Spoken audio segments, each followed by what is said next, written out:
Welcome to the September Center for Grateful Leadership webinar. We are very happy to have so many of you here today and from so many different parts of the world. I'm very excited about it. And we are also, we just got a text, hello from India, thank you. And I saw countries that I didn't even know the names of before coming in. Delaware, yeah, so that we're from all over the place. Roberto is from Brazil. And we're absolutely delighted to have Shana Serrano as our guest presenter speaking on grateful leadership. I can't say the word. Grateful leadership, measuring its value in an evolving, globally connected world. And that's quite an amazing title, and we're very thrilled to have her here.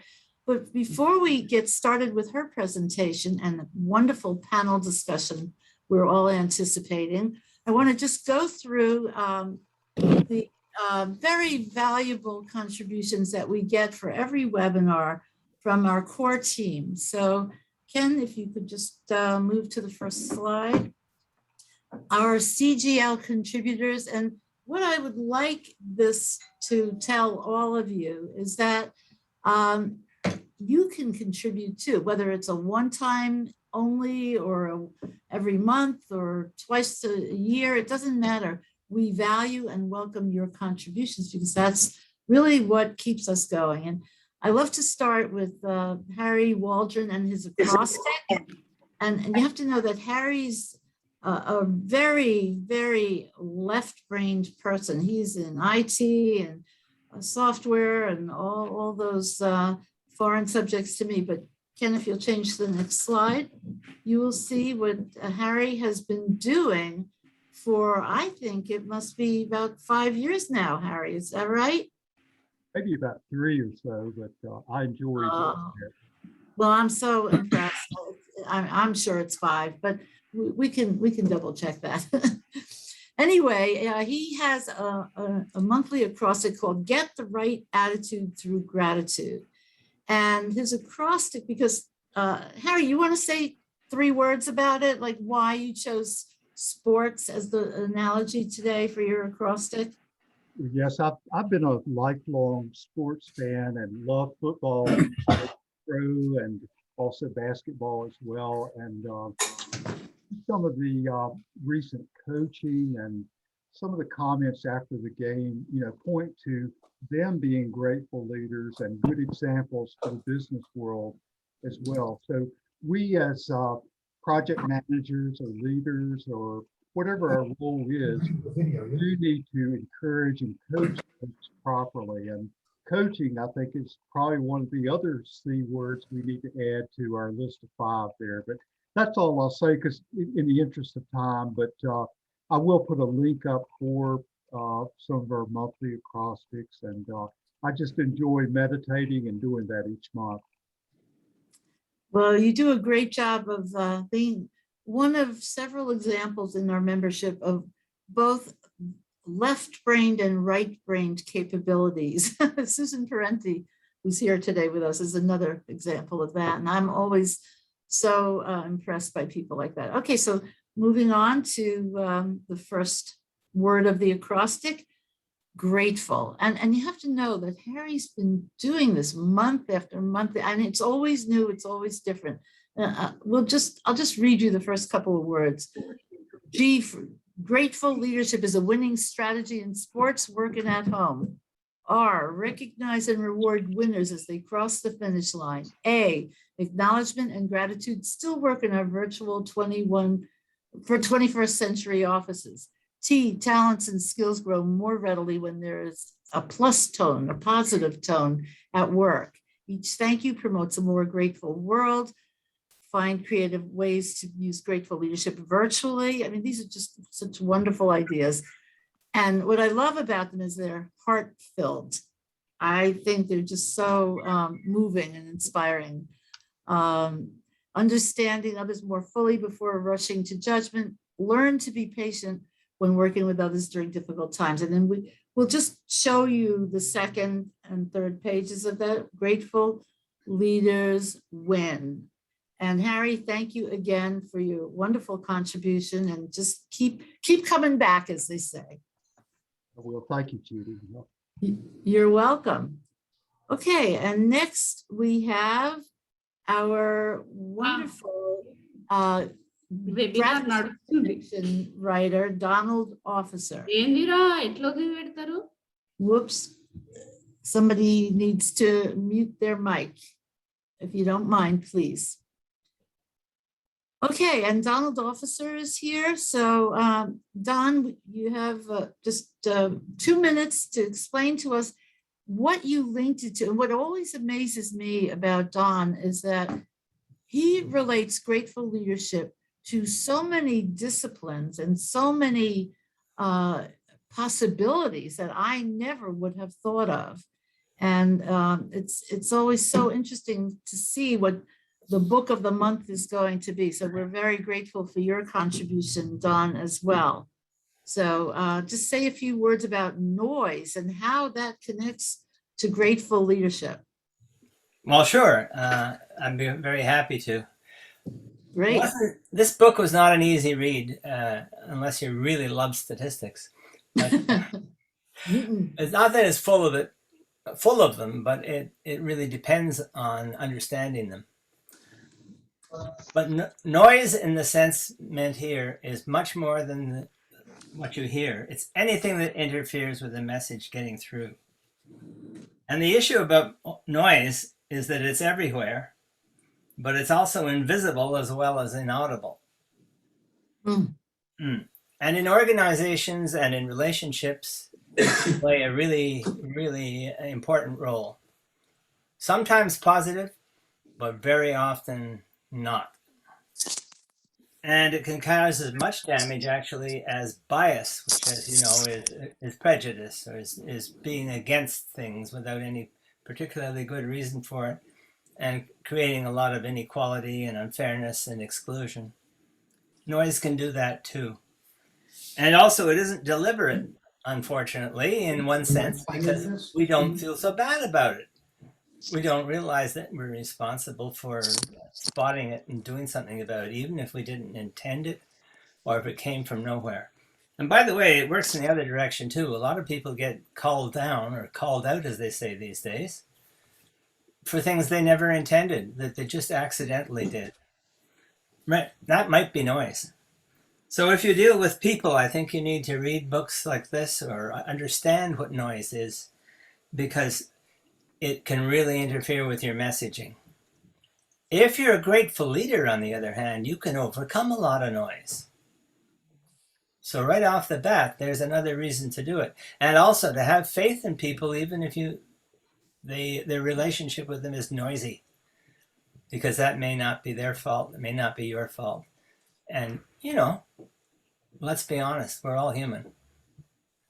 Yes, we are. And we have one last excerpt from your article. Ken, if you would change that slide. Oops. Maybe that was I apologize. That was the last excerpt. But I like the way you said that gratitude can have a positive effect on noise diminution. Yes.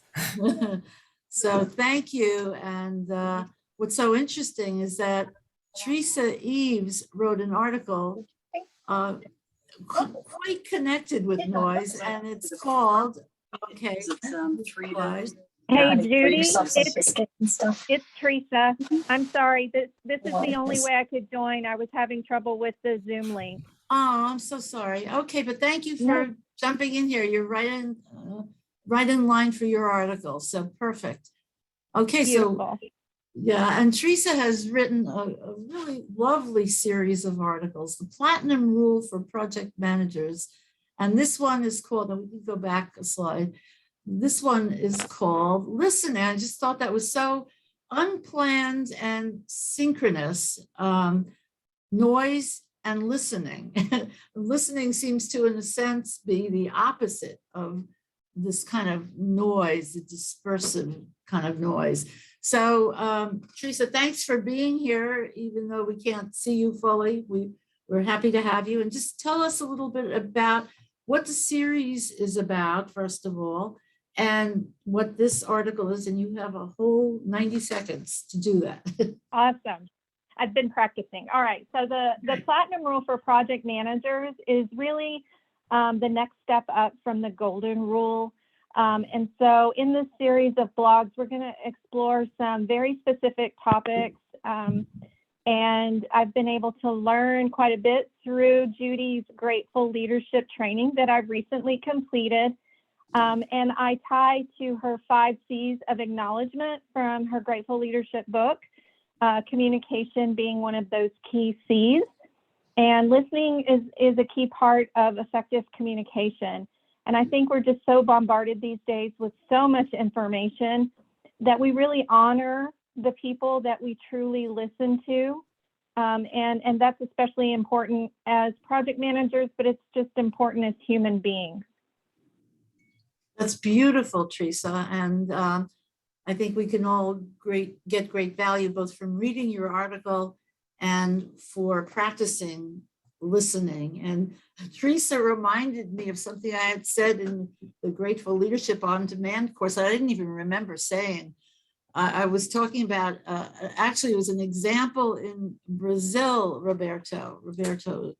I met Roberto in Brazil too. And it was one of IIL's Brazilian representatives. And I watched him listen to customers and potential customers. His listening was so phenomenal that when our meeting was over, I went to him and I said, "You have an amazing gift. Your listening is so unusual." And he said, "What do you mean?" And I said, "You're really there. You're really focused." And Teresa reminded me that in the course I said, sometimes I'm too busy planning what I'm going to say to fully listen. And that's what people do in general. But this young man was an amazing listener. And what Teresa is urging us to do is be those amazing listeners too. Okay, so thank you, Teresa. And we look forward to next month's article, if you're willing to provide it. So, okay. I will. Good. All right. I wanted to just, I don't call myself a contributor, but I do a podcast nowhere near to the extent that the originator of the series, one Jim Trella, Take a Bow, Jim Trella, he started this Art of Grateful Leadership podcast series, and he did one every single week. I do one when the spirit moves me. It's a little different. If you're looking for regular podcasts, go play Jim Trella's podcasts every week. They're still evergreen. But this month's podcast is about a wonderful, wonderful principal of a middle school, John Tanner, who happened to hear me on a podcast with Daniel Bauer, who has a great one called Great Leaders, Great Schools, or something like that. Better Leaders, Better Schools. I think that's it. Apologies if I missaid it. But anyway, I just wanted you to hear about a minute's worth of what John Tanner said. He heard about my work. He immediately enrolled in the Grateful Leadership on Demand course. And that's why it's so perfect for today, because this motivates people. And then he decided he wanted to give a customized book to all of his staff, The Power of Acknowledgement. So we did a customization for him. But if Ken, if you could just play that minute or so from John Tanner, who couldn't be with us today, unfortunately. But well, I knew that I wanted to make really clear to my staff just really my heartfelt gratitude for the work they do each day. And we look for ways throughout the school year to, of course, to say thank you and to show appreciation and to make sure that people are knowing that we value the work they do. There's so much, like I'm sure is true in any position, that goes on behind the scenes. But we wanted to make sure that people knew that we saw them. One of our areas of focus is this idea of knowing and being known. And it was clear to me that after last year in particular, which was such a hard year for everyone, and I really felt that particularly with my staff, that we needed to do something that was just as explicit and clear as it could be around acknowledgement, and even beyond just appreciation or recognition, right? Something that you've talked about, but true acknowledgement, this idea of being seen and being valued. And so my thinking was, how do we help people? Honestly, Judy, how do we help them heal and recover from a really difficult season? Yes. How do we help them know that we're in this together in such a period of isolation, as last year was, and to still come together around something that really honors the humanity of each person in the school? And so that was my thinking. It was really a way to say, where have we been? Where would I like us to go? And what are some of the important steps to make sure that we can do that? And so to what you mentioned earlier about hearing your podcast with Danny, and it really just resonated with me because I listened to it near the end of last school year, and it spoke to my heart as kind of what I was feeling as I reflected on the marathon that we had just run, and how I knew my staff was feeling and how I honestly was feeling, and even some feedback that I'd received just with the amount of changes that occurred and the expectations to pivot so quickly as all people had last year.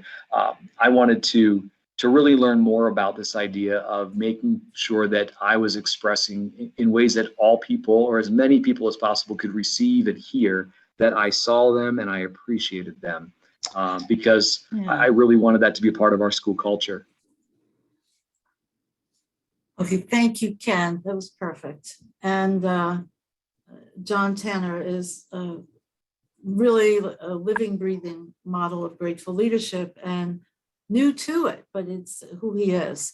So thank you to all our contributors, and let's get on to the main show today.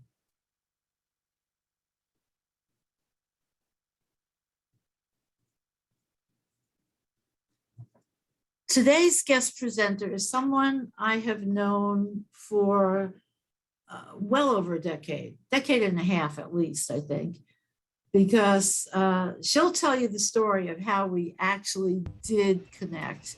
So I'm not going to take that away from her. It's too great a story. And I also do want to thank the person indirectly responsible for Shana being here today, and that is Dr. Patricia Reif, who is here. I think she is still here. I hope so, because she just adopted the Power of Acknowledgement practically the minute it was published. She bought 100 copies for the school for her graduate program in project management. And Shana was the happy recipient of that mandatory assignment to read my book. I love it. I wish the world could get a mandatory assignment to read that book. But Shana, thank you so much for being here at night in Germany. And you've got so many credentials. Tell us a little bit about yourself and how you got involved in this, and take it away. So thank you, Judy, for that great introduction. I will say it's only little after 7 p.m. here. Okay. And so this is early. There's, no issues participating in this. And I'm so honored to be here. And thank you for always making me feel part of the team, really, since we first met. I'll give you a little introduction about myself. Next slide, please. So, okay, maybe the next slide. Sorry. Here we go. So my name is Shana Serrano, and currently I'm a planner at US AFRICOM. I am a Department of Army civilian. In my current job, I am enthusiastic about all things West Africa. Prior to working for the Army, I spent 10 years on active duty in the Air Force, and it was during my first deployment that I was virtually introduced to the Power of Acknowledgement through a program management master's course I was taking through the University of Maryland University College. At the time of the course, I was deployed to Iraq, and I remember that the webinar was not required, but it looked really interesting. I had read the book, and it was the end of the course, and I was debating with myself whether I was going to dial into this new thing called a webinar. Um, and decided, it looked interesting, and but to accommodate those multiple time zones, the webinar was in the evening on the East Coast, and that meant I had to wake up at 3:30 in the morning in order for me to dial into that call. So I think we all know where this is going. I did indeed decide to dial into that very first webinar. And so when Judy ended the webinar, she gave her standard offer to reach out to her and just say hi or let her know what you thought. And I decided I would take her up on that offer. At the time, I struggled and still do even now sometimes to appropriately acknowledge and thank people. Um, but I thought that it would be a good opportunity to practice on Judy because I figured she wasn't gonna laugh at my attempt. So I knew without a doubt that she would understand where I was coming from. And then I thought to myself, well, maybe we'd exchange a couple emails. And so that was in 2007, 2008. That was when I was in Iraq. And we're still exchanging emails and phone calls and have been friends ever since. Just over 10 years later, I decided in 2018 that I was interested in pursuing my doctoral degree in business management. When deciding on my focus of study, I realized early on that I'm always drawn to grateful leaders who take the time to have authentic conversations with people. After a particularly difficult experience in a training environment, I remember my colonel at the time coming up and enthusiastically telling me he had overheard my experiences secondhand and he wanted to jump in and fix the problems I had encountered. He was open, he was honest, and he genuinely cared about learning. And more importantly, he respected everyone he talked to, regardless of position or rank. I have always wanted to emulate the way he made me feel when he asked me for my help. I felt important and valued, and to this day, I strive to pay that forward through my professional interactions. I found the means for that through the Center of Grateful Leadership, and specifically through Judy and the Power of Acknowledgement. I've seen the power of acknowledgement, uh, and the power and I thought that the body of literature currently out there could benefit from this study. Next slide, please.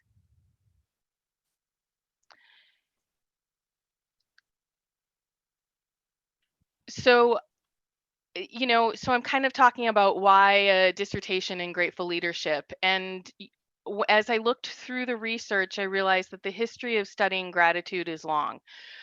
Throughout history, being grateful shows up in the literature, it shows up in religious texts. Yet, when looking in the social sciences, gratitude remains an underexplored area. Despite the lack of research, authors such as Emmons or McCullum and many others have acknowledged the need for gratitude to be a central part of the employee experience. As I started to consider a dissertation on grateful leadership, I looked to the literature, but I also reached out to Judy to see what her experiences had been and the stumbling blocks she's encountered on her path of bringing grateful leadership to the corporate world. My program will result in earning the title of Doctor of Business Administration, or DBA. It's a little different than a PhD. And so the main difference in the two programs is that a DBA seeks to answer an emerging problem or question, while a PhD seeks to add to the collective academic body of knowledge. Talking through my ideas early on with Judy, I realized there were two main gaps. Judy recognized the need to quantify grateful leadership training to prove its value, and I noticed the lack of grateful leadership as a theory for managers and leaders. Next slide, please. So how did I get to the problem statement? As I mentioned earlier, this study has been fleshing itself out over the last 3 or so years in its current form. The stated purpose of this quantitative study is to determine whether there is a link between grateful leadership training and employee engagement and retention. The study will investigate if those links exist. My goal is to explore employee engagement as it relates to grateful leadership training for corporate leaders in order to recognize the value in a grateful leadership approach. Measuring return on investment when talking about grateful leaders is somewhat problematic. Relationship building is a soft science, while human capital creates liabilities on a balance ledger. To measure the return on investment, this quantitative, non experimental, causal comparative study will measure the return of investment leaders make in grateful leadership training programs by studying the impact trained grateful leaders make in their organizations. This study will aim to begin to understand the relationships between grateful leadership training and engagement and retention. Focused on grateful leadership training effects on employee engagement. Retention studies to date have focused on how the lack of engagement affects retention, and gratitude studies have focused on gratitude as a trait, emotion, or mood. The rationale behind this study is to study the effect a grateful leadership approach has in engaging and ultimately retaining employees in this ever evolving and continuously changing globally connected world. Next slide, please.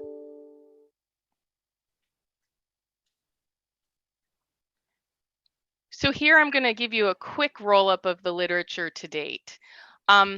The study aims to take the discussion from gratitude as an emotion, trait, or mood to gratitude as an effective leadership theory that expands the definition from a human resource method to a broader leadership tool. It will do that through a quantitative study that will attempt to measure the value of grateful leadership training. In research and science, gratitude is traced to Emmons and McCullough's 1998 study of gratitude journaling and its positive effects. Those beginning measurements launched gratitude into the scientific database. Today's studies continue to evolve, maturing into a global gratitude movement. People are eager to understand how to cultivate gratitude. In the last 10 years, grateful leadership has gained momentum as an emerging leadership theory. Judy has taught us all that grateful leaders are those who observe and engage both employees and stakeholders and actively express appreciation for contributions. She has shown us how grateful leaders offer heartfelt acknowledgement and communicate appreciation in a continuous and meaningful exchange. There is a difference between grateful leadership and gratitude. As I mentioned, Emmons and his team define gratitude as either a trait, emotion, or mood. Their initial measurement. Yeah. Okay, that's better. Their initial measurements gave gratitude a place in the scientific database, and studies continue to evolve.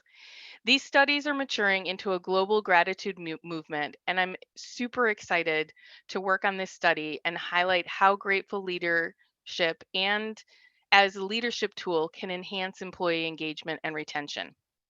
Research and the public are eager to understand how to cultivate gratitude.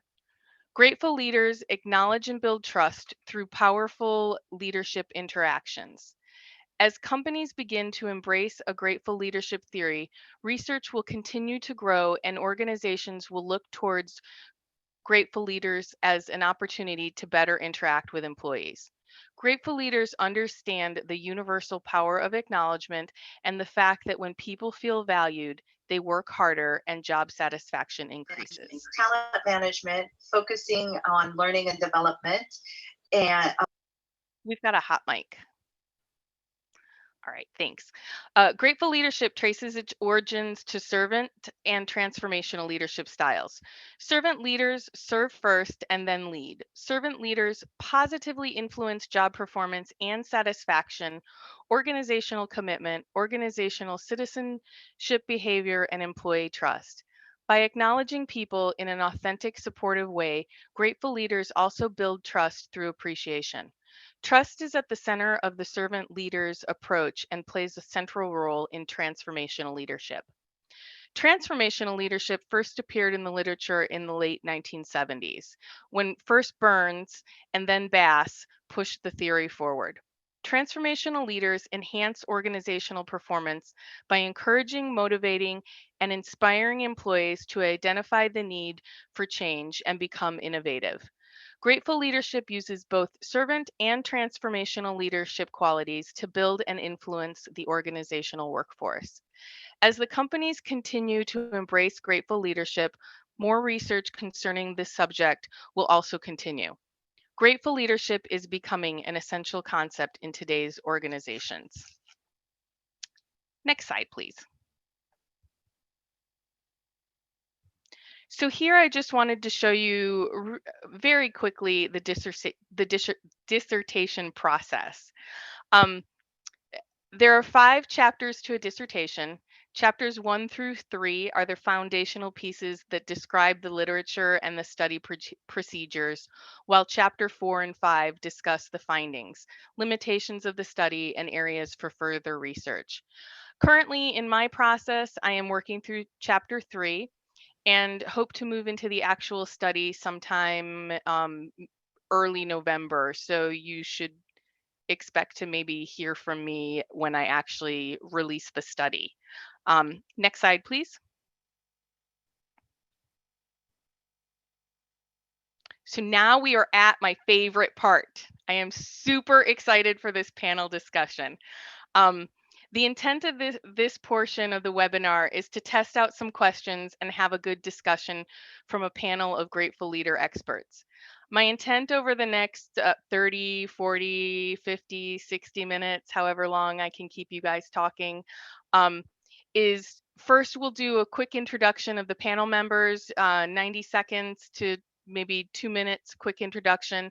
Then we'll start with the prepared questions. For the panel members, the only rule is let's have some fun and a good conversation. I don't have an order or question preference laid out, so if the question speaks to you, please feel free to jump in for the discussion. I will do my best to moderate and move the questions along. So let's start with some introductions. Judy, I know you wanted to say a few words before the introduction, so I'll pass the floor to you. But before we start, though, I want to thank Bob for the awesome tech support and helping filling in our Hollywood Square all-star cast names.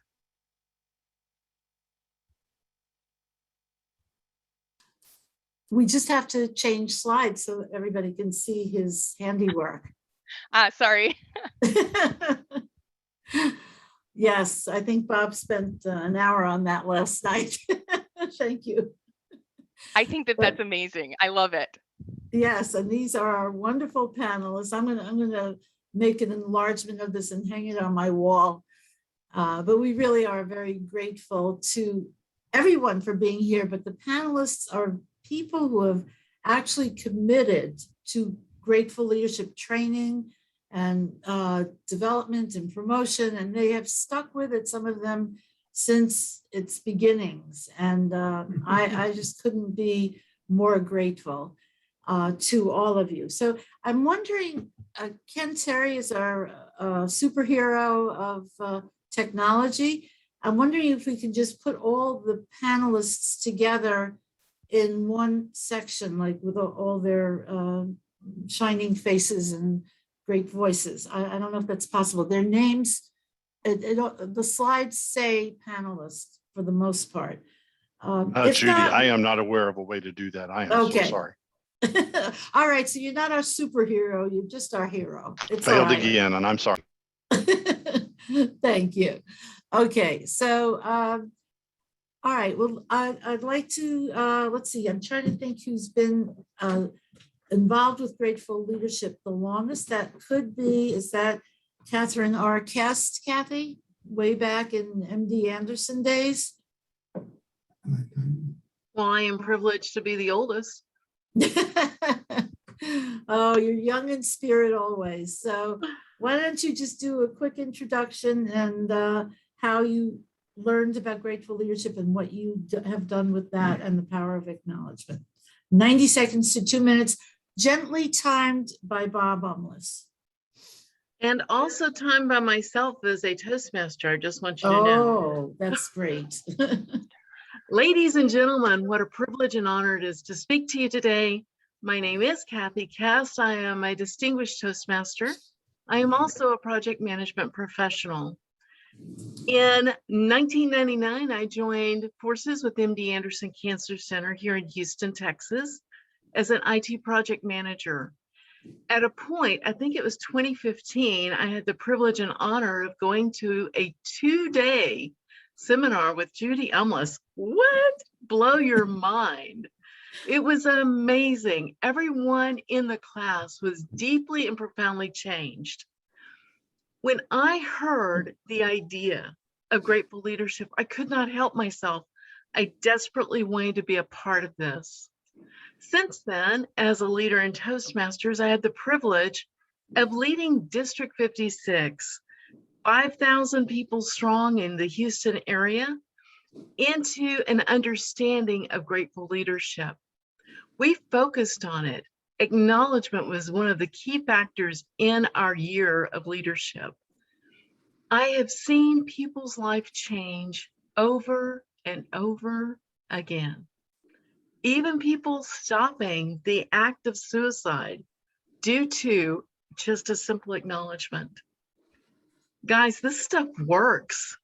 And I am honored to be a part of the panel that gets to share my story with you. Back to you, Judy. Thank you so much, Kathy. And I don't think you shared that you are a Grateful Leadership Certified Professional Level 2. She can teach the whole day course anywhere, not the 2-day yet. That's level 3. I think I'd have to recertify myself. I'm not sure I remember how to do that. But you have really taken this all the way. And you brought me in to speak to the Toastmasters group and even presented me with the Communication and Leadership Award for 2020, which I was very honored to accept. So thank you for being here and for continuing the work. And last thing, I just want to say, when I was at MD Anderson, you kind of grabbed me by the collar some point during the day, the first day, and you said, "This is my life's work." Do you remember that? It was like so clear, and I'm so grateful to you. Well, that's beautiful. Okay, so who else has been around a long time? Is that Roberto Daniel? We go back quite a few years. Let's go to you. Alrighty, Judy. So if you guys are ready for foreign accents for Brazilian, get ready. Love it, love it. So my name is Roberto Daniel. I'm actually Brazilian Italian. I'm currently the COO of CBP Brazil, one of the largest industrial foam and mattress producers and manufacturers here in Brazil. Currently leading around 700 people in 2 plants. Yep. And you know, Judy, since I met you way back, I think it was in 2005, I became a diehard fan of acknowledgement. And even I think, I don't know how many books and the POA books I bought from you, actually, to use as a recognition. More than a few. Yes, and truly acknowledgement and being a grateful leadership truly does work when you actually if you want to make a difference and actually you are managing in different cultures, which actually I confirmed when I moved to Canada. So I lived in Canada between 2017 up to 2019. And the plant I used to manage used to have 35 different nationalities, so including myself. And that actually became one of my sayings. So I used to say, motivating my team members and mates are actually the fuel for my own motivation. I wake up every single day just thinking in who actually I am to acknowledge and thank to in the present day. And for instance, Judy, just for the record, you do remember the candy box? So oh, yes. Yes. We're still keeping up. So we do recognize people with chocolates. So I think people love chocolate, even though somehow we have some people with diabetes and we try to give them. And this is one example. So I can show you here. This is one appreciation card that we normally give to people. And today I'm going to acknowledge one guy here from the shop floor. And it's truly unbelievable actually the outcome when these guys, even the simpler the person from the shop floor get a feedback or recognition from a higher up.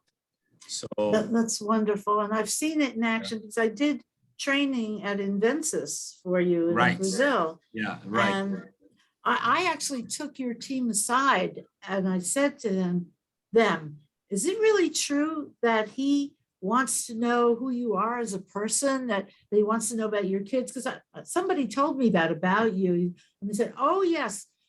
And I remember that lunch that you took everybody out to individually one-on-one, where they were not allowed to talk about work, only about themselves.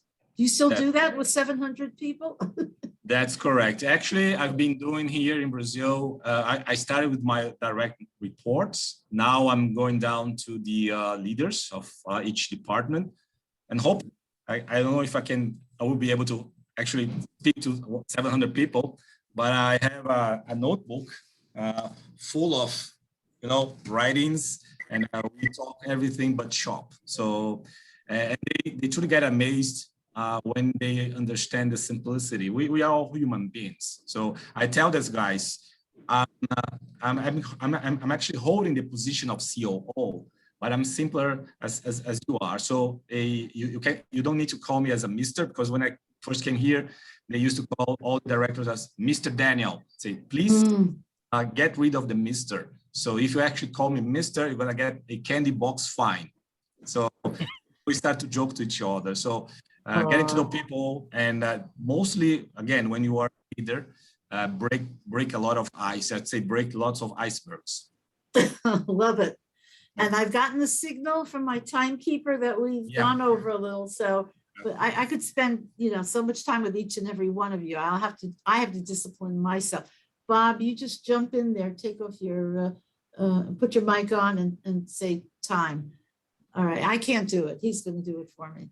Okay, so time. All right, so let's go next to Jim Trella. Jim, you've been around a long time too. Wow, I just realized it's been about 5 years since we got started here, Judy, almost 5.5. I do have to say one thing, and I have to say that I do work for General Motors, and that the ideas and opinions expressed are mine and not those of General Motors. That's in case it goes out to any social media. But I first met Judy after IPM Day in 2015 when I took it was a Grateful Leadership course. It was an on-demand course, and I responded to her with it was the knock your socks off exercise. And during that, I told her how I was actually, I wrote an acknowledgement to somebody for firing me early in my career. Definitely caught her attention. So, and since then, things have happened. It turned into the initiation, the beginning of the Art of Grateful Leadership podcast. I was the host and producer of that for 3 years, and then Judy came over. I did not have the time to do it. Only because you left, for the record. You said you had, that was enough. And things are so busy, Judy. They haven't even slowed down since then, as you know. I would have let you go on forever, just for the record. Okay. Thank you very much, Judy. You're so kind. But the whole thing was Grateful Leadership gave me a framework in which I could put who I am and what I believed, which I didn't have before. I knew it was good to acknowledge people, didn't even know what acknowledgement was, but I knew it was good to talk to people and thank them and treat them as human beings. 90 seconds. Since then, I've gone out and I've taught a number of courses here at GM. I am a Grateful Leadership Certified Professional Level 1, so I can give a 1-hour demonstration, 1-hour cost presentation, that. So I'm very excited to be here. Thank you for inviting me. I look forward to this. Thrilled to have you, Jim. Fine. All right. All right, now I think we have Chaplain Davis here, Chaplain Primitivo Davis. I can't see you, but I think you're here. Is that right? Anybody see? He said he's in. Chaplain Davis, where are you?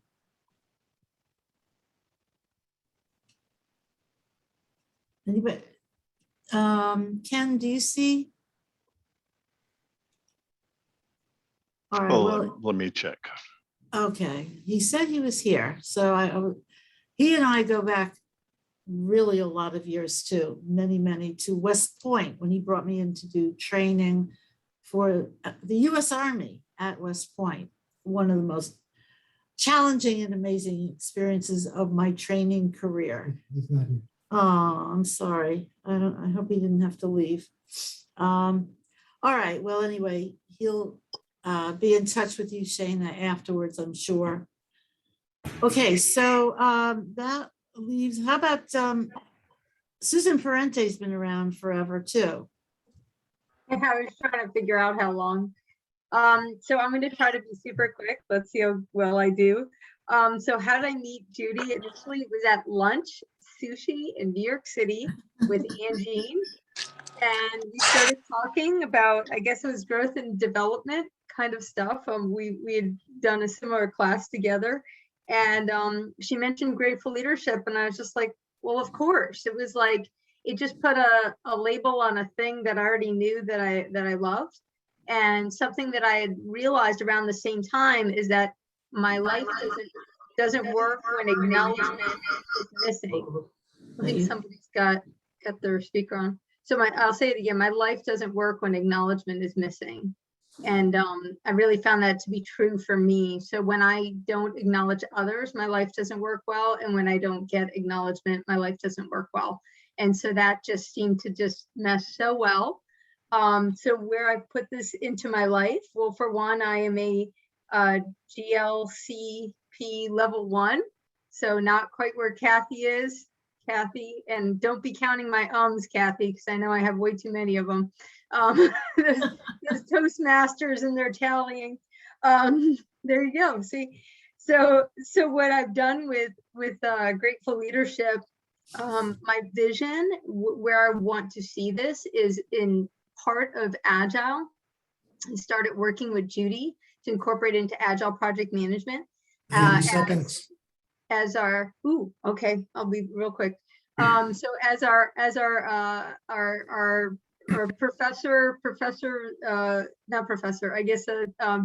DBA who's working on getting her degree has stated so well, it marries very well to servant leadership.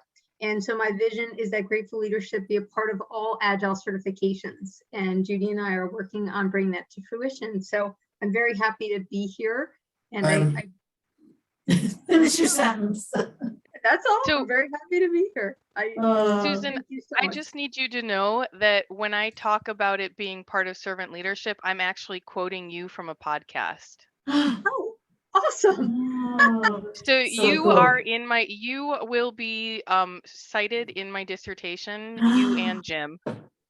Great. Lovely. Judy too, of course, but both of you, when I actually have it together, I'll send it to you so that you can see that you have been quoted, because you do an awesome podcast about servant leadership and how that relates to grateful leadership. And I used that in some of the things that, as I framed out grateful leadership.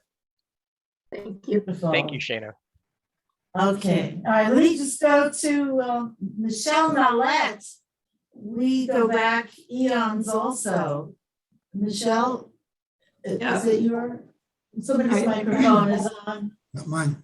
Yes, it's yours. Sorry, give us. Zoom is just so fun. Oh, anyway. Yeah, so I think it was 2011 or 2012. Yeah. Yeah, so that's quite some time. Tell us about the beginnings. So my manager decided to have Judy come in and do her Power of Acknowledgement training. And I was responsible for setting up the training. And so I kind of snuck in the back and I was listening. And I thought, people know how to do that. Doesn't everybody know how to give an acknowledgement? That's kind of what went on in my head. And then I switched to a different part of our company and became more involved in deciding who comes in and does our trainings, or we do them ourselves or whatever. And I had Judy come in when she had finished the Grateful Leadership Power of Acknowledgement, the book that we have now. And so when she came in, I sat in on that for the whole time, and it was a 2-day, I believe. And at the end, I was thinking, wow, this needs to happen more often. And it makes it's so important that people do this, like that people are acknowledging each other, and how so many people go to work, gosh, I hate my job, I hate my boss, right? And I was sick and tired of hearing that. And so I knew that my company was restructuring yet again. And I was like, well, 90 seconds. okay. So I told her that I wanted to do this, and she needed to teach me. I asked her if she had a train the trainer, because if she gave it trained the trainer to me and trained me, then I would be able to do it more often and the more buy-in from the company. So, and she finally agreed after I begged her. Now, you didn't just beg me, Michelle. You went to my boss. You went behind me, over me, around me. Because to be frank, I thought, wait, hold on. It's yours. It's your microphone. I'm sorry. I'm just saying time. Oh, okay. Sorry. Okay. But I didn't want to do it. I thought I was the only one who could teach it. Is that shameful that I thought that? But it's obviously so not true. And it was the day I sat in your certification class where I watched you present the whole thing, I had to keep pinching myself, because the evals came back from every single person. I love your passion, Michelle. I love your passion. This is amazing. It was like, as though I were teaching it, and I was so proud.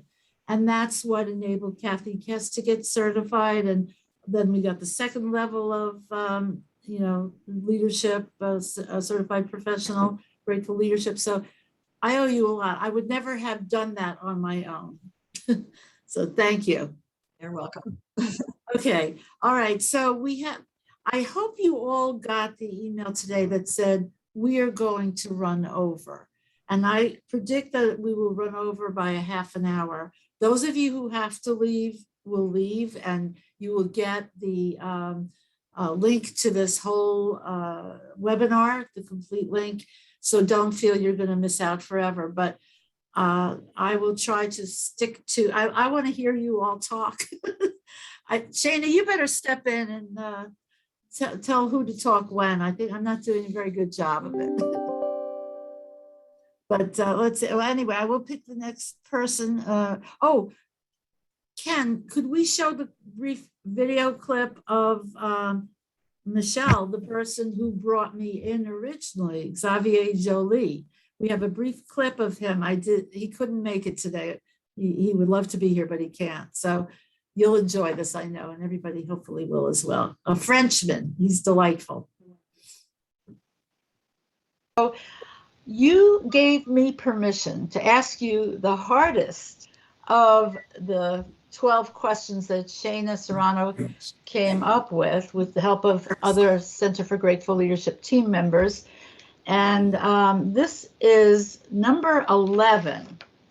So the question is, what are some actual or projected hard dollar organizational savings that are directly associated with your Grateful Leadership training experiences?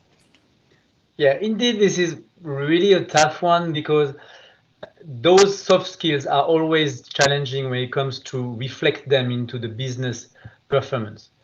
What I can tell you is that in my later experience as Vice President for Human Resources supporting our vegetable seeds business, we have been really engaging our team into a transformational journey. And this transformational journey has started by laying down and developing some clear cultural traits for our organization.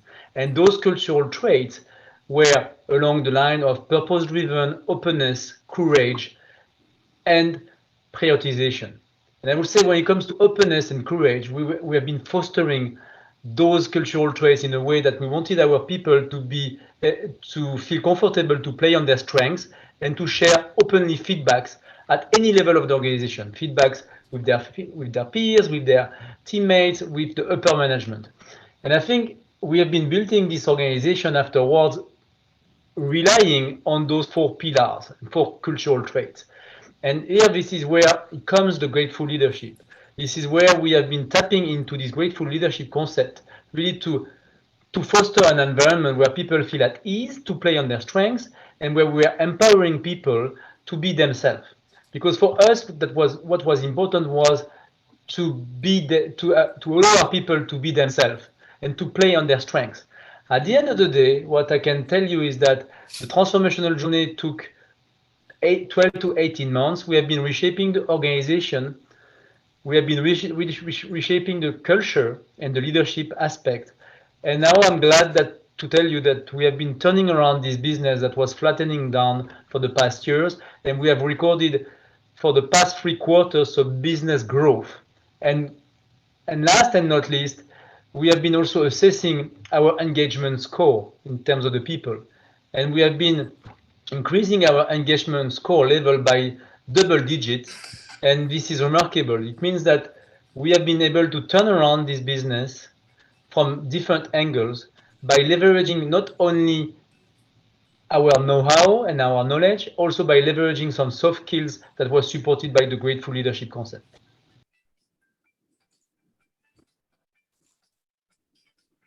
Thanks, Ken. That was perfect.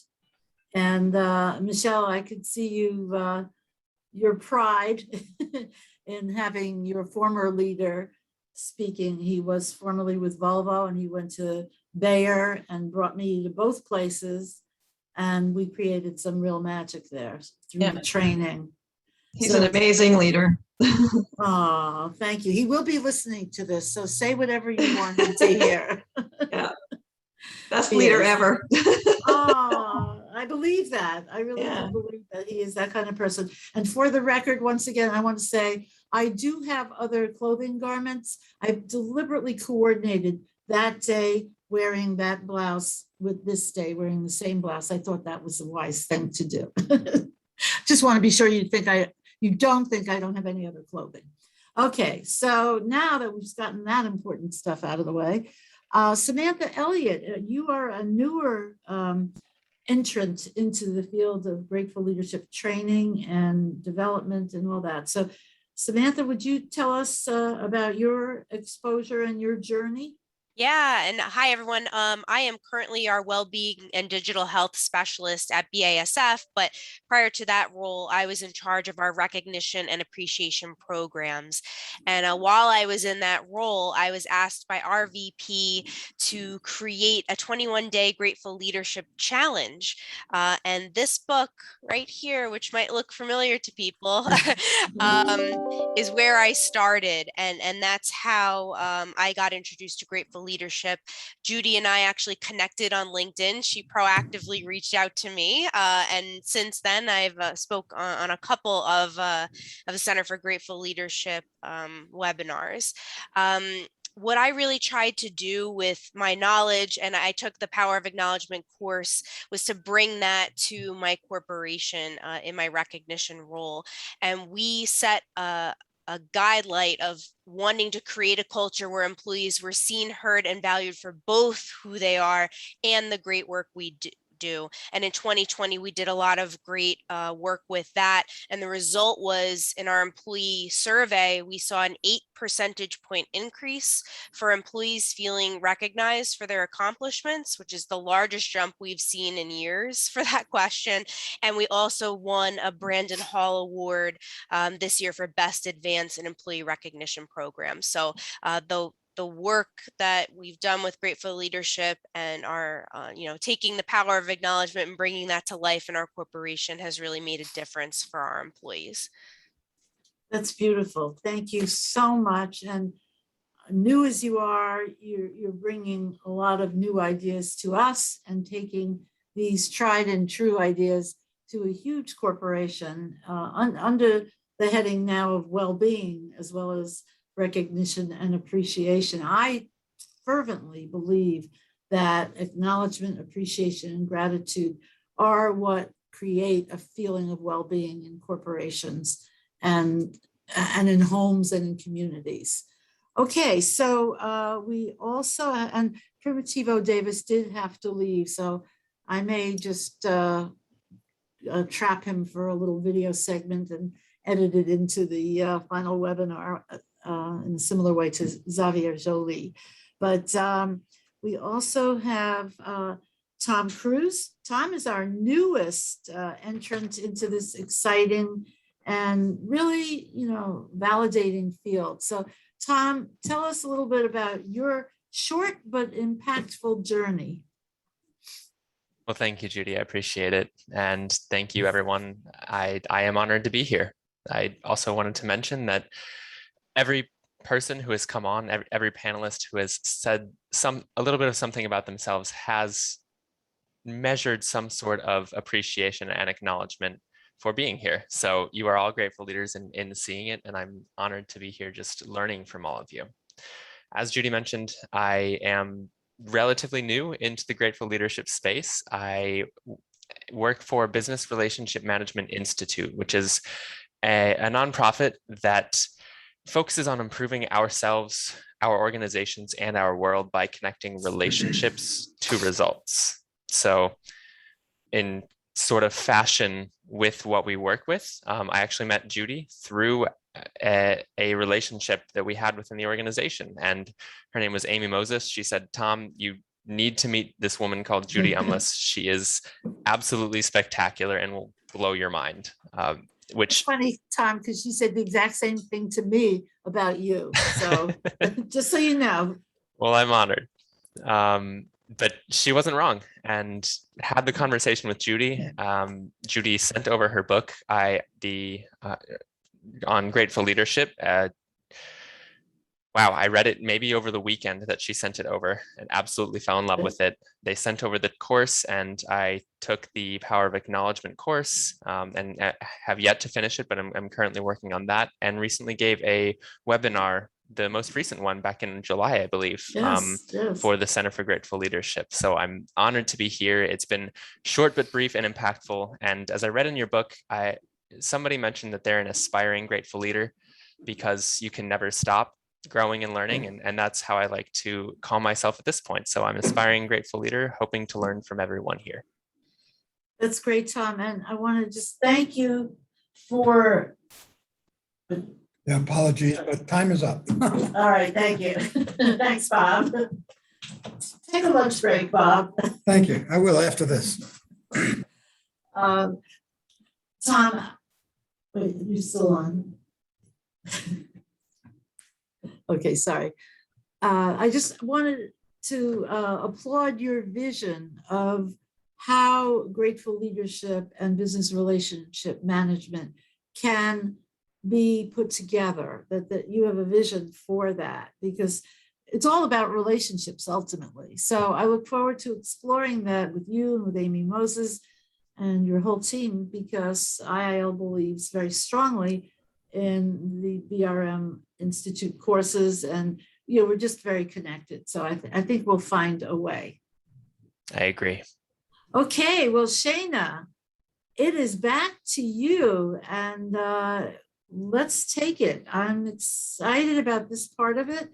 I'm going to sit back and relax while you do all the hard work now.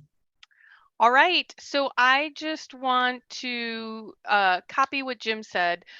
We've talked about me working for the Department of Defense and being an Army employee, so I do not speak on behalf of the DoD in any capacity here on this call. This is all me, my own stuff. And then I just want to correct you on a decade and a half of knowing you, because I was literally could have only been 12 then when I first met you. Yes, so with both of those settled, I'll go ahead and get started. So my first question, and really open to any of the panel members who would like to answer, is how do grateful leaders improve quality achievements and teamwork? I will pick people. May I take that question? Yes, please do. Although Thank you so much. Yes, do want to hear, I think, didn't you send the answers? This is Kathy, right? it is. So didn't you send the answers? And I think your number 5 question, like, I want to have a huge conversation about what you wrote there, because I think you talked about getting people to open up. Absolutely. Then let someone else take the question. I always like to go first just so I'm done. And then I can Well, sit back and I'm going to relax and call on you. listen. Yeah, I'm going to call on you for number 5 because that was such an amazing answer. And I just That'll have be fine. like important things to say. Okay, somebody else step up. And I'm afraid of what you're going to call on me for, Shana. But I will go ahead and jump right in here, if you don't mind. One of the things that, when it comes to quality achievements and teamwork, I have not found a much better way to get employee engagement than through the power of acknowledgement. I know that when you acknowledge people, when you get to work with them, when you understand who they are and what makes them tick, if you care about them, then suddenly they're going to care a lot more about what's going on in the world where they're doing their business. If you can relate those two, you know, you want to do this and here's how you can do it working here, suddenly they're more engaged. Engagement allows people to really work hard. It allows them to really be themselves. But along with that, it builds that level of trust. When it comes to especially quality, and when you're trying to find things that you can do better, people have to feel that they can trust, that they can voice their opinions and be heard. That's a key that grateful leadership brings to the table. By understanding who that person is, by understanding what they bring to the table, to understand what's important of all that, bringing all this together and allowing people to talk, it just really brings out anything that might go wrong, anything that has gone wrong. People aren't afraid. They'll be able to tell you the way that things are. As Roberto was saying, it's not Mr., it's, first name basis. Let's talk through this. And that's so important in getting the right information about what's going on, which improves quality all the way around. That's such a great point, because when I think about it, when I think about this question, and you talk about gaining people's trust, there's like this level of people wanting to be willing and open to have those conversations, and sometimes you have to work hard to get around previous experiences. Exactly. It's being able to, once again, you can't say enough about trust. And when you appreciate people, when you look at them and acknowledge them for what they bring to the table. Judy had some stories about the guy who nobody wanted on their team. And yet as soon as they recognized what his talents were, he became one of the most valuable people out there. And it's because it wasn't negativity. It was hey, this is risk management here. And when you put the perspective on it, it makes such a difference. And when you appreciate it, people will feel that they are allowed to talk about that. I think that's important. And I just want to add to that. Thank you for bringing up that story. It was one of my all-time favorites. The person who eventually succumbed to having him on her team realized that he was a brilliant failure analyst.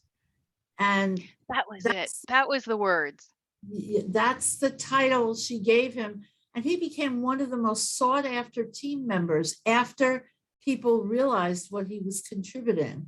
So thank you for mentioning that story. That was great. We've got my Hollywood squares. So do you want that slide back up? I thought it would be better, Shana, for everyone to have a bigger picture. No, I love it. That's the whole reason I put those Hollywood squares on there, because I assumed that we were going to look like this when we were talking. So thank you. Thank you for bringing up the Hollywood squares. My second question is, what skill sets do trained grateful leaders use in order to increase productivity? This is Sam. Oh. Roberta, you can go first. No, ladies first. Thanks very much. I'd like to connect this one to the well-being space, actually, because Virgin Pulse came out with a study showing that per person, we're losing 58 days of productivity a year due to presenteeism, where people come to the office in body, but not in mind. So I find that— Excuse me, what was that called, Sam? Presenteeism? Yep, presenteeism, coming to work in body, but your mind's not really I never engaged, heard that. right? Yeah, that's a new thing in the well-being space. That's the hot topic lately. So I find that grateful leaders, they're really thinking of their employees as a whole person, right? Not just numbers on a page, not just we got to reach that productivity, but how do we do it? And how do we make sure that people are taking care of themselves along the way to be most productive? So I think that that's a trait of grateful leaders, thinking of your people as people. And the more you practice that, making those connections with your teammates, with your direct reports, appreciating the work that they do, and helping to let them be successful both at work and at home, really adds to productivity. Wonderful. I love that term presenteeism. I'm going to start Yeah. using that at work because I think that that's definitely a relatable frame of mind. And Sam, just a quick question about that. Gallup has been studying engagement, non-engagement, and disengagement for years with their, surveys every 2 years or so. And how is presenteeism different from non-engagement, or are they very similar? I would say that they're related. I'm not an expert in how to properly answer that question, but Okay. I would imagine that presenteeism would impact engagement. Okay. Thank you. And Shana, may I ask, would you like to have multiple answers to this questions? Because I'd also love to hear Roberto's answer as well. Yeah, or is absolutely. it one by one? No, thank you for asking that question. I absolutely do want to hear Roberto's answer as well. All righty. So Judith, before that, so how much time do we have left? Well, we don't have any time left, actually. Okay, but that's great. But I'll stay here till the last person is gone. And Shana, are you okay staying on as long as it takes? It is not 3:30 in the morning. Okay. I am good. All right. And Ken Terry, are we okay if we go on with this really incredible discussion? It is, but we do have a hard stop. At what time? I would say midnight. No, for safety's sake, I would say no more than another 30 minutes. Okay. Thank you. I'll try to be brief, Judy. So, so, well, for me, mostly working in a shop floor environment. So truly what makes a difference on being a grateful leadership is actually spending time on what we call in Japanese word, the gemba. So actually when things take place. So, and Judy, you saw my desk on wheels when you visit me in Toronto. So you see that there was actually a place that I used to spend time. Yes. And I do remember a feedback that I received from my employees that my two predecessors barely would go to the shop floor. And it is unbelievable because then you can walk on their shoes and understand the problems. And I used to solve, I'd say 90% of small issues or even truly killing the rumor has it by being there. So people come to me and they truly appreciated to see the operations director on the floor. And I cannot stand spending time in the office more than a couple of hours. And normally I walk on the floor. And I think this is truly important. I think not only for a shop floor or a plant, but even walk around in an office. So you can see people perceiving your presence and then even allowing you to ask questions. So and this is for me one of the key success factors. And truly there's an intangible in boosting productivity. And I realized this in the actual tangible numbers when I actually started to manage the plant, Judy. So it's unbelievable. That's great. And when I was there with you in Canada, at the company you were working for there, you were on the shop floor and we did a wonderful little video. And we have that maybe in the recap of this webinar, we will include that link. Yep. because I think that really, gives the flavor of what you're talking about. It's about a 6-minute video, I think it was. Yes. It came out very nicely. So thank you. Thank you for always taking this with you wherever you go. My pleasure, Judy. And thank you, Shana. Once again, I apologize I didn't congratulate you in the first very beginning. So again, congrats. Thank you. Thank you. Oh, Shana. I'm not done yet. I still got a ways to go. At the end when we're all celebrating that I've succeeded, then we can thank me. I'm going to kind of skip through some questions and kind of hit the ones that I really like and then go back since we've got about 30 minutes or so until we get forced into a hard stop. So I'll kind of go around everywhere. They won't quite be in order. I want to jump to number 5 because I really want to hear Kathy's answer.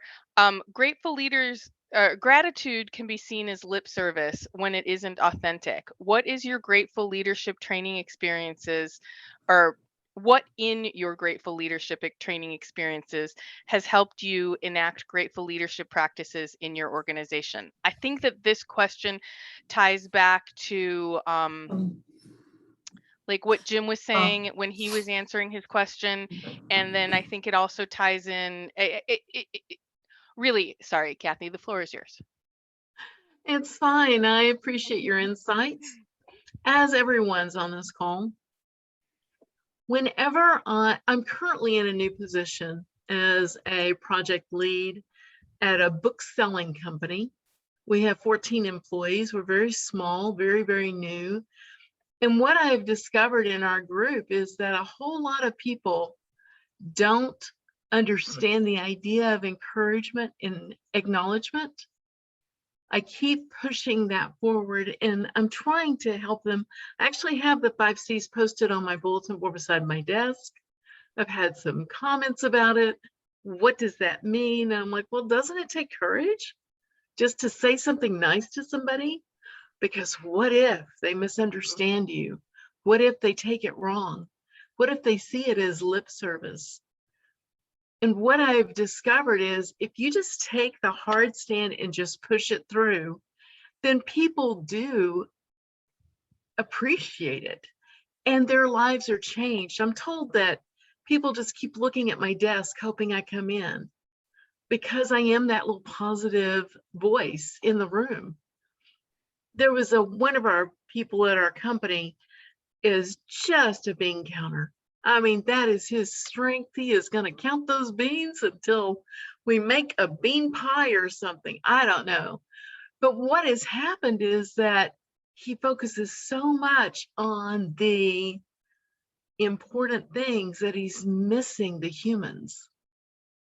And one of the wonderful, wonderful, cool things that's happening right now is after about 2 or 3 months of hanging around me, he came to me yesterday and said, it does matter. I get it.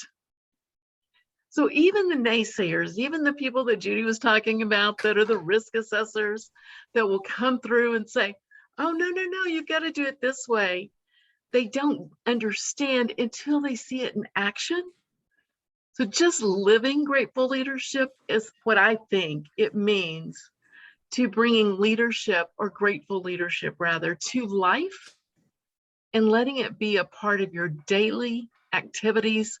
Just make it real for the rest of the world. They will follow because they like the feeling of it. They will pay it forward. Just enjoy being a grateful leader and being that example as much as you can. I am not perfect. I get grumpy just like everybody else. But people see me as trying to lift them up every single day, finding something good to say. Oh, I saw when you did that. That was great. Thank you so much. Or picking up a piece of paper in the hallway because it's debris and nobody else stops. I want to acknowledge all of those little things that people don't think anyone else sees. I hope that answered your question. Yeah, and I think maybe it wasn't this question, but you talked about acknowledging people and the, like you said, it was what really hit home to me. You said people, I'm trying to remember the words, I don't have it in front of me. You talked about going up to them and saying, how did you learn to do that? And then Yes. whatever that was. And when I was talking to Judy about that, I was like, I love that answer. You said people just open right up. And I related, I have a couple tattoos, and for me, it's always a safe bet when I see somebody with a tattoo. I can always get them to talk and open up, because I'll walk up and I'll be like, wow, that's, that looks really nice. How long did it take? Can you tell me more about the story? And anybody who's got a big tattoo on them did it for a reason. And so when you ask them to explain that reason, they just light up. And so when you said, who gave you this wonderful trait, I was like, wow, that's the same, it's the same thing. Like, just to see somebody light up and talk about, a really neat experience that they had and share that with you, I like really hit home to me, and I was like, I don't know that I've ever thought to word it that way. And that is such a, such a great way of authentically reaching out to somebody and opening them up to give to get a story out of them that helps you connect. Well, I do believe that taking time to get to know the human being is exactly what Roberto was talking about. And I chatted with him earlier that his leadership and his guidance has changed the way I deal with people. It is sincerely true. Finding out what makes someone tick. I do a profile. I don't remember who, Judy, in your books does this, but if I have someone working with me or beside me or under me, I do a profile of that person, and I find out all of those informational things that will follow you through for the rest of your relationship. I want to know what makes them tick. I want to understand what their goals, what their dreams, where do they want to develop. And when you dive into a human that level, they cannot help but respond and be excited about their future with your company or with you.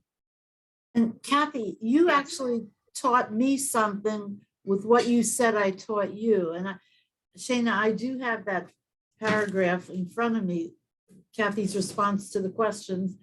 She said, you gave me credit for it, but you turned it into something that I think is brilliant. You said, I love that Judy taught us to speak to the heritage of the values in each acknowledgement. I asked the person, who taught you to be so kind or giving or thoughtful or responsible or transparent? This usually starts a wonderful conversation rather than just a comment. When people see you are genuinely interested in them, they just gush like a Texas oil well. That is, I love that. And yes, I always emphasize, that people learned this behavior. If they come by it naturally, if I get a hold of them, that's another story, but if they come that way, like many of you, I'm sure, were not born that way, but you were bred that way. And that's the heritage of acknowledgement. May I use that phrase and give you full credit for it? I love it. I'm fine with that. It is so much fun to get to know human beings. It is so much fun. It's so rewarding and exciting. There's nothing quite like watching someone go from a wallflower to a comedian just because you believed in them. Yeah. It has been one of the joys of my life. Beautiful. So thank you. I'm going to move on to the next question. How has Grateful Leadership Training helped you navigate difficult discussions in your work environment?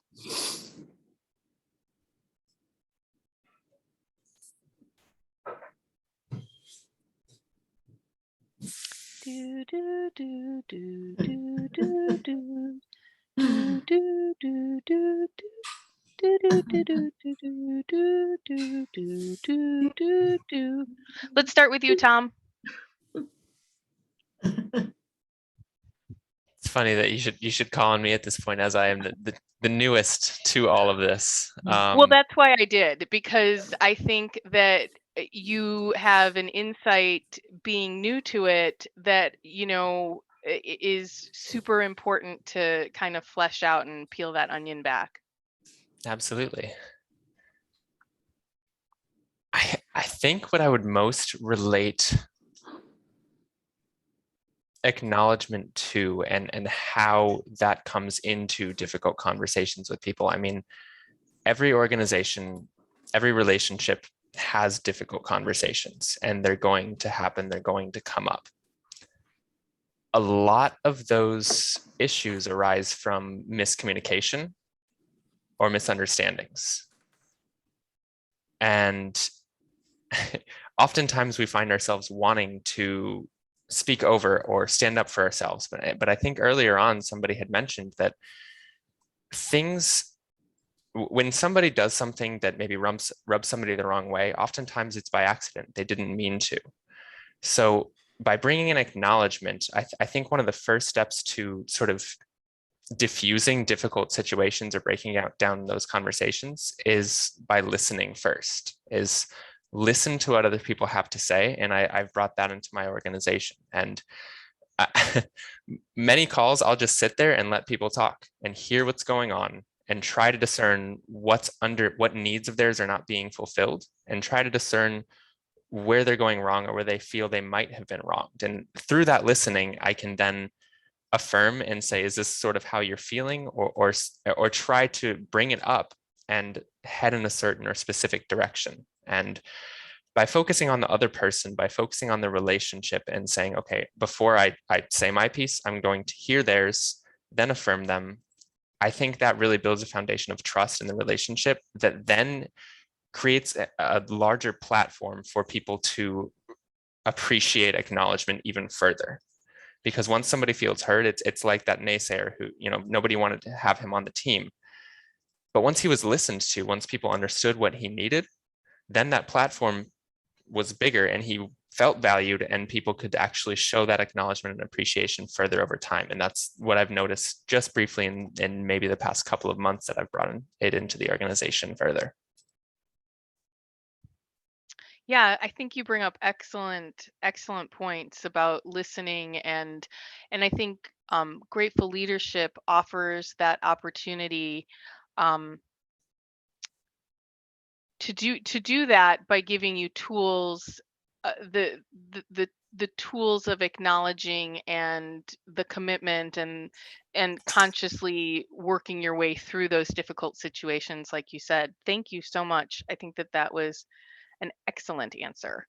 My next question is, what barriers do managers face when they try to appreciate and acknowledge their teams? I can start us off on that one. So there's a couple things that I've heard in my recognition role about the barriers for managers. One thing that stands out to me is that we tend to be conditioned to recognize for outcomes, I guess, right? So recognizing for going above and beyond in your work, staying the extra hours, that once, there's something to show for it, that's what we're recognizing for, those above and beyond achievements. But I think, one of the things I did with our workforce was taught people that those aren't the only moments we should be recognizing, right? It's about, and that's why my role was recognition and appreciation, because the difference, recognition, maybe we think of that, measuring the outcomes, measuring the expectations. But when it comes to appreciation or acknowledgement, you can acknowledge the person and the characteristics and the personality traits that helped you deliver along the way. Someone who is always responsive, somebody who treats the customer in a certain way. In this COVID environment, who's that person that's connecting your team members and helping, move the ship forward, right? And I think a lot of times managers sometimes forget about that because we're so focused on maybe the numbers or the outcomes. Also, in a global environment, I'll just call out that, not everybody sees recognition the same way that we do in the US, right?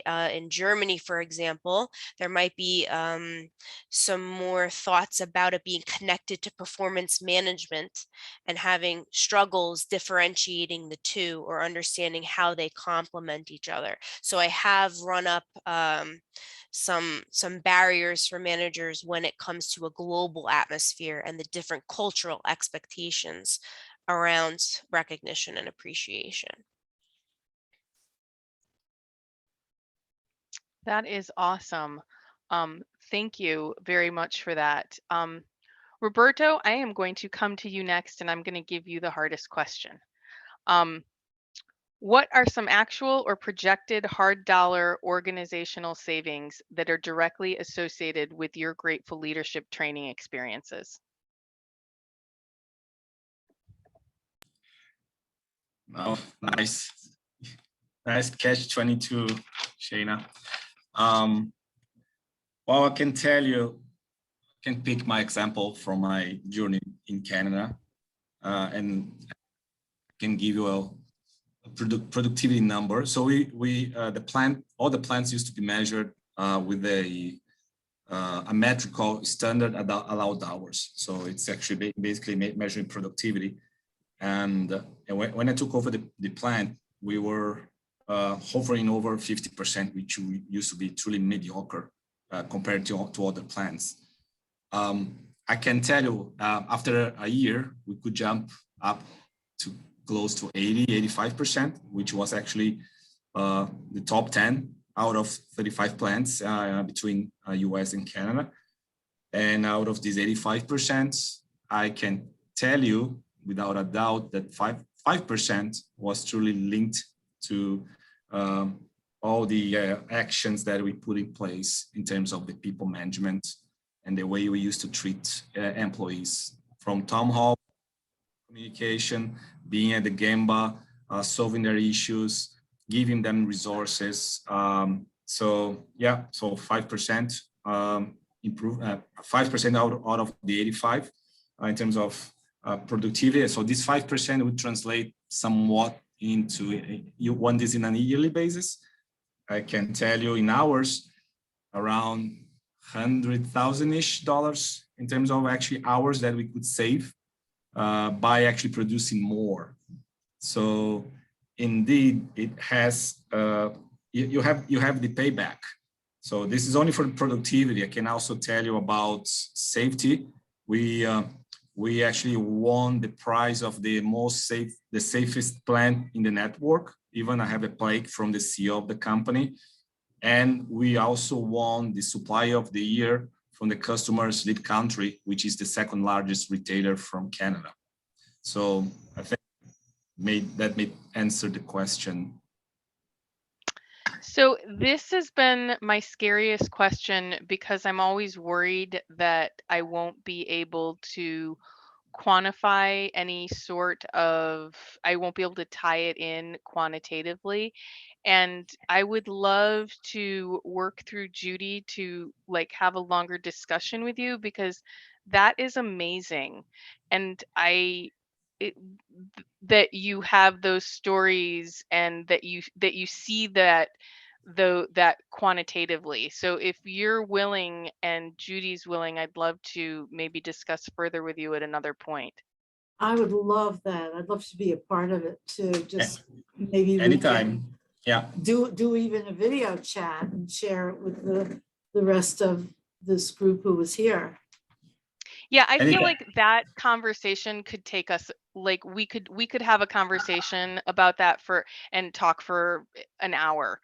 So I'd like to pull it off, like, kind of go past it right now, but I'd really like to come back to it because I think that you've got a lot of great information in there, and I'd really like to peel that back and dig deeper into it offline if you're willing.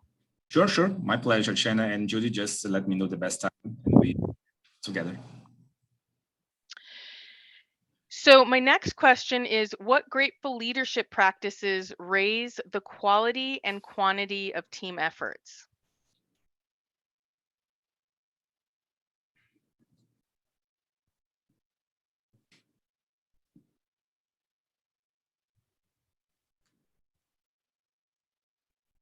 And at this point, I think we've lost, I mean, people have left because Yeah. they've been busy. So really, I open that question up to anybody, not, you don't have to have panelists next to your name. Anybody who thinks they have an answer for that, I'd love to hear what you have to say.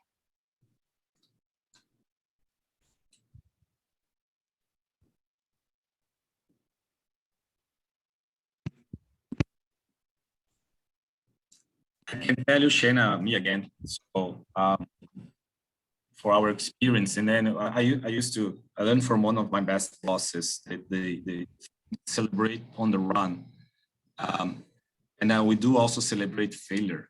I do remember one employee, she actually made a mistake. She's a buyer. She's a great buyer, I'd say, but she made a mistake. So she made a calculation, and actually she put an extra zero on the math. So it actually turned out to be the wrong calculation. So it was a cost reduction proposal, which turned out to be not a cost reduction proposal. So she started to cry in a meeting, but actually she acknowledged actually she made a mistake in public. So what I did, I took her to my office, and unfortunately she doesn't speak English. Otherwise I would be actually giving her the POA book.